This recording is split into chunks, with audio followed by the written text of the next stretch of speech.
I did the introduction, right? I said who I was, but I also am playing dual roles today.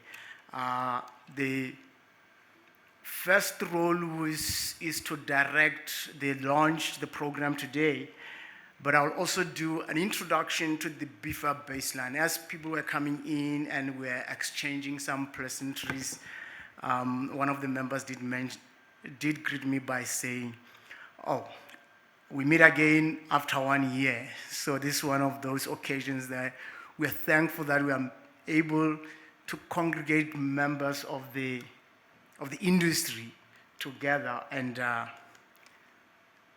just share and have a discussion around the sector and where it is going. Am I having the presentation ready over there?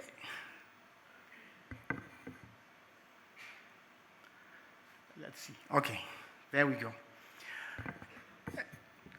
And as we meet once a year, in more than 20 years, we again keep reminding ourselves about some of the things that we've done the previous years and before.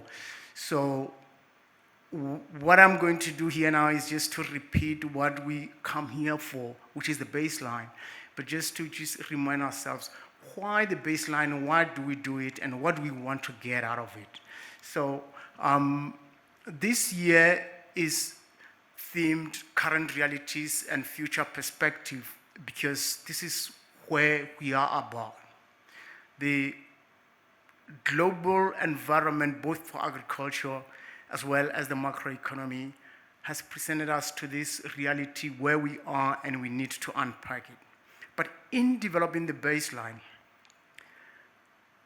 we always check behind where we come from, the history, because whatever happened in the past enables us to unpack the current.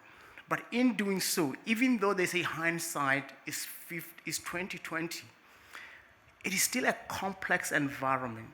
It is still complex to understand the relationships as well as how it unfolded to produce the current situation. Even though we go through data sets, we still need to understand those relationships both in the long term and both across borders. And it's both effort, complexity, as well as time consuming to get there. However, it is important that we go through that to understand the current insights, to have a clear meaning and reflections that presents with what we're looking at today.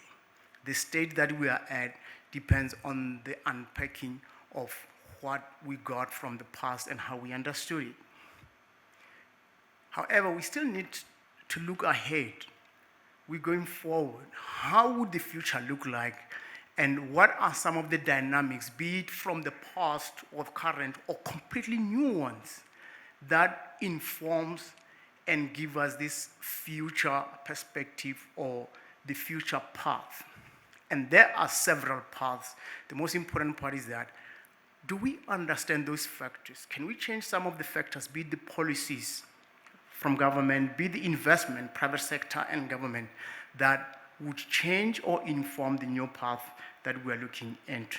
And that is the critical element, that if we're able to understand the current realities that we live in, how then do we use this understanding to inform the future that we want? Sometimes the future that comes, it gets presented to us, but it's not necessarily what we wanted, but we can change what we see to pursue the outcomes that we seek. And in the current and complex situation, as we see it from a high level, is that we have ongoing instabilities across regions. And those instabilities affect some of our suppliers, some of our partners, and some of the markets.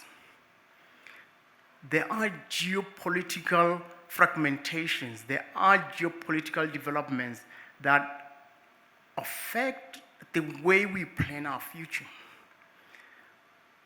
As if agriculture was not already risky and complex enough, we still have to navigate all these paths. And part of the baseline is to grapple with that understanding, to bring in the information and the data to, and I don't want to say simplify, because we tried to simplify, believe it. We ended up just accepting that it is complex.